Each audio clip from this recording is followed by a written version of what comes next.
it. It's crunch time, right? It's crunch time. We've all worked very hard for this, and we wanted to make this stop. It was going to be just a quickie and a great group of people, but these are our very close friends, so we wanted to stop.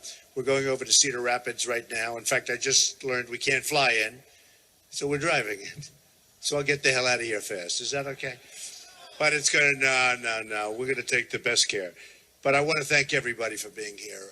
It's been such an amazing experience. First of all, Iowa is a great place. It's a great state with just the most fantastic people. And I must say, win, lose, or draw, I love you folks all. I love you all. It's been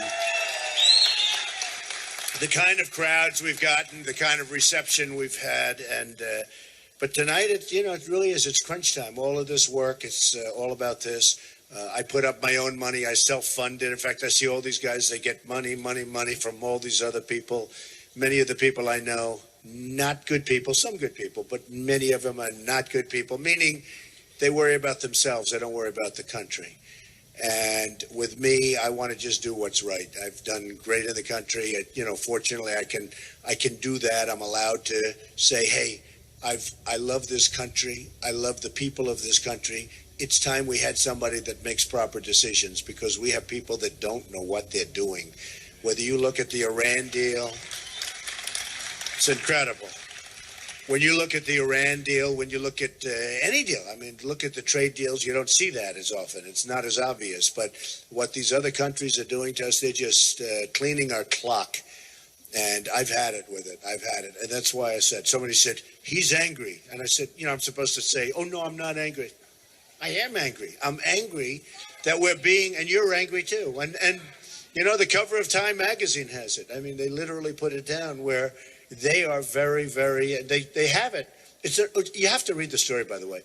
It is such an incredible story as to what's happened with this whole thing, with the movement and with the people. And it's just like one of the great stories.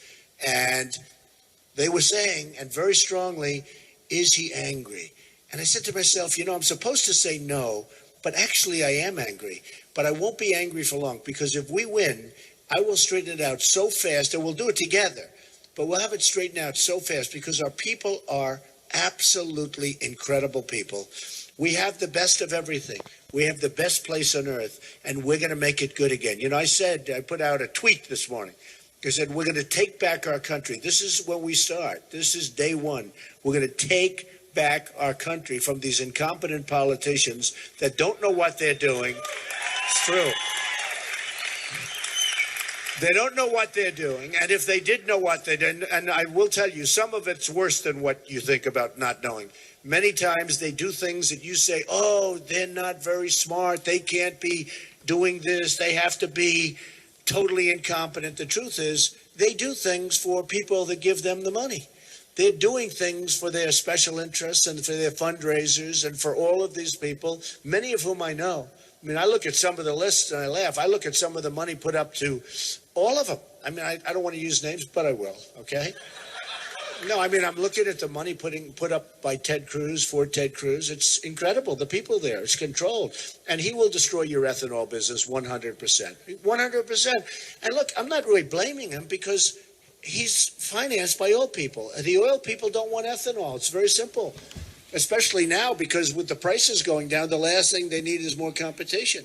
So the oil people are funding him, and they don't want ethanol. Your ethanol business, if Ted Cruz gets in, will be wiped out within 6 months to a year. It's going to be gone. It's going to be gone.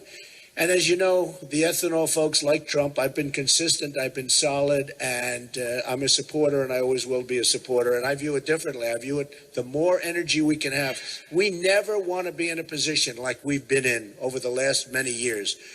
Now, we're just now starting to come out of it, but all of a sudden production's going to go down, prices are going to go up, you're going to end up with the monopoly again.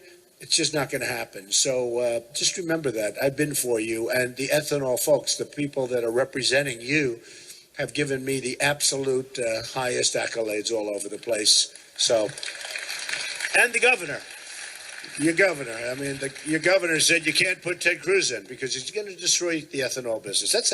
I had no idea how many jobs it means for Iowa. That's a major industry in Iowa. So you have to remember that. Now, I had a debate that I wasn't treated properly on. So what I did is I said, you know, you have to treat properly. You have to treat people properly. And I wasn't treated properly. And that's okay. I mean, I've been there before, right? But what I did is I said, I'm going to have a little event, not a competing event, and it wasn't a big deal, and I had no idea how well it was going to turn out.